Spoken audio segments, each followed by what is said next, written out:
ஓம் ஞானமூர்த்தீஸ்வர சமேத முத்தாரமனை போற்றி. அனைவருக்கும் வணக்கம். அனுபவம் மற்றும் அருளாக்கு ஜோதி செந்தில்குமார் முத்தாரமன் பேசுகிறேன். இந்த பதிவில் 12 ராசியில் பிறந்த அன்பர்களுக்கு செவ்வாய் பகவானை நம்ம எப்படி வலுப்படுத்தினா வாழ்க்கை சிறப்பாக இருக்கும். சரி, இந்த செவ்வாய் பகவானை ஏன் நம்ம வலுப்படுத்தணும் அப்படின்னு கேட்டிங்கன்னா, செவ்வாய் அப்படிங்கிறது வீரத்துக்கு அதிபதி. வெற்றியை குவிக்கணும் அப்படின்னா செவ்வாயின் ஆசி வேணும். அதே சமயத்தில் இடம் நிலம் சம்பந்தப்பட்ட விஷயத்துக்கு அவர் தான் அதிபதி. ரத்தத்துக்கும் அவர் தான் அதிபதி. இரத்த காரகன், உறவுக்காரகன். உறவுகளை எல்லாம் அனுசரித்து கொண்டு போகிறதே அவர் தான். அப்போ நம்மளுக்கு தைரியம் வீரியம் என்று சொல்லக்கூடிய ஒரு தேக ஆரோக்கியத்தை கொடுக்குறது அவர் தான். உடம்புல நம்மளுக்கு ஸ்ட்ரென்த்து, நம்ம புஜ முகம் சொல்கிறாங்கல்ல, பெரிய பராக்கிரமாக இருக்கான்னு சொல்கிறாங்கல்ல, அதெல்லாம் நம்மளுக்கு வேணும்னா செவ்வாயின் ஆதிக்கம் நம்மளுக்கு கண்டிப்பாக வேணும்.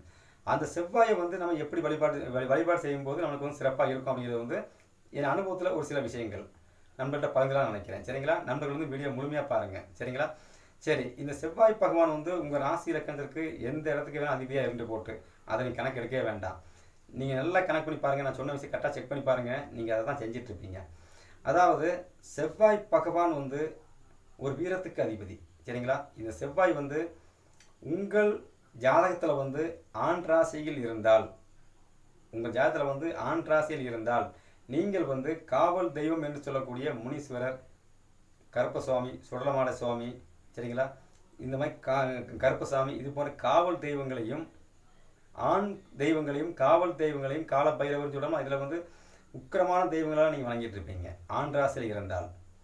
சரி, பெண் ராசியில் இருந்துச்சு அப்படின்னாச்சுன்னா கண்டிப்பாக நீங்கள் வீரகாளி, மாகாளி, சுடுகாட்டு காளி, அந்த காளி, இந்த காளி, தஜ பூஜை காளி, 10 தலை காளி அப்படின்னு சொல்கிற இந்த ஆக்ரோஷமான அம்பாள் தெய்வங்களை நீங்கள் வணங்கிட்டு இருப்பீங்க. உதாரணம் சொல்லலாம் அப்படின்னாச்சுன்னா, ஆண் ராசி என்று சொல்லக்கூடிய, சரிங்களா, மேசம், மிதுனம், சிம்மம், துலாம், தனுசு, கும்பம் ஆகிய ராசியில் செவ்வாய் பகவான் உங்கள் ஜாதகத்தில் இருக்கிறாரா, கண்டிப்பாக நீங்கள் ஆண் தெய்வத்தை தான் கும்பிட்டு இருப்பீங்க. செக் பண்ணி பார்த்துக்க சரியாக இருக்கும். அடுத்து பெண் ராசி என்று சொல்லக்கூடிய ரிஷபம், கடகம், கன்னி, விருச்சகம், மகரம், மீனம், இந்த ராசியில் செவ்வாய் பகவான் இருக்கிறார் அப்படின்னாச்சுன்னா நீங்கள் ஆண் தெய்வத்தை நீங்கள் அதிகமாக வழங்குறதை விட பெண் தெய்வங்களை அதிகமாக வழங்கிட்டு இருப்பீங்க.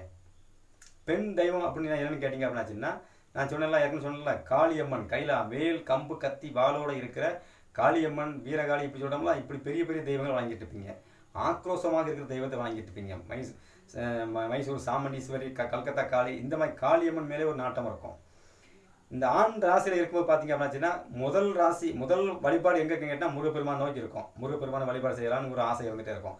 அடுத்து காவல் தெய்வம் மேலே ஒரு ஈடுபாடு இருக்கும். அங்கே தான் நீங்கள் வணங்குவீங்க. இதுதான் நடந்துகிட்டு இருக்கும். சரிங்களா?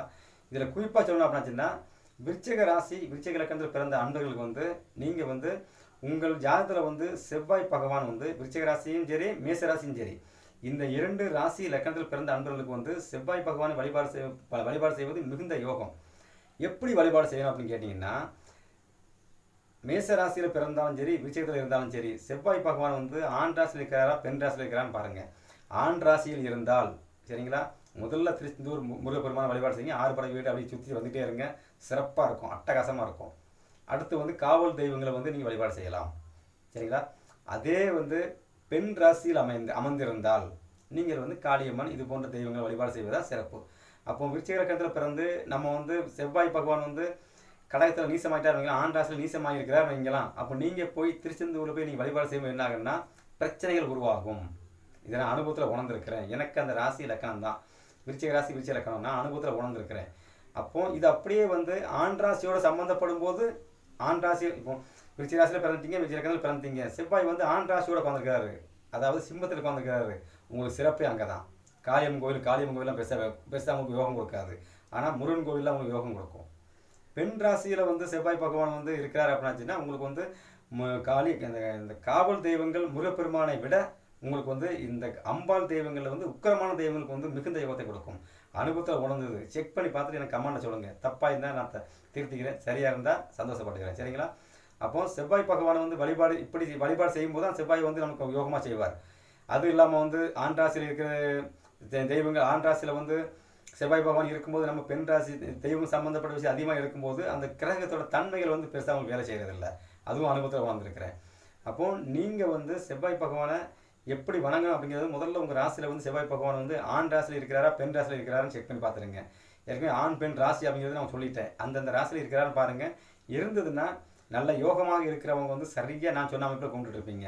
பிரச்சனைக்குரிய அமைப்பில் ஓடிட்டு இருக்கு, தசாபதி ஓடிட்டு இருக்கு அமைப்பில் அன்பர்கள் வந்து நானும் செவ்வாய் ராசி தான் பிறந்திருக்கேன், எனக்கும் செவ்வாய் இப்படி தான் இருக்குது, செவ்வாய் திசை ஓடுது அப்படின்னு சொல்லி நீங்கள் மாற்றி கும்பிட்டு கஷ்டப்பட்டுருப்பீங்க. இதுதான் உண்மை.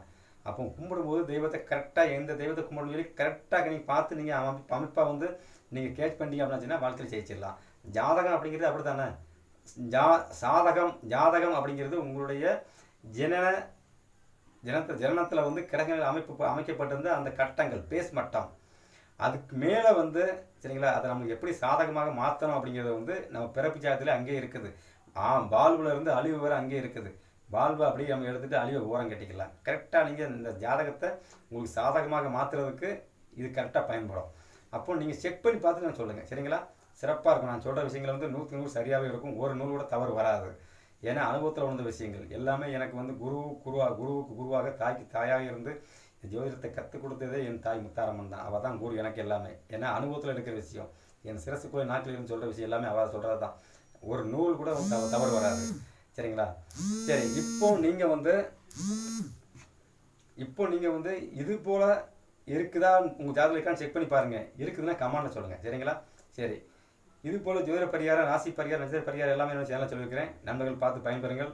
எல்லோருக்கும் என் தாய் முத்தாரம்மன் பரிபூர்ணமாக கிடைக்கட்டும். நன்றி, வணக்கம்.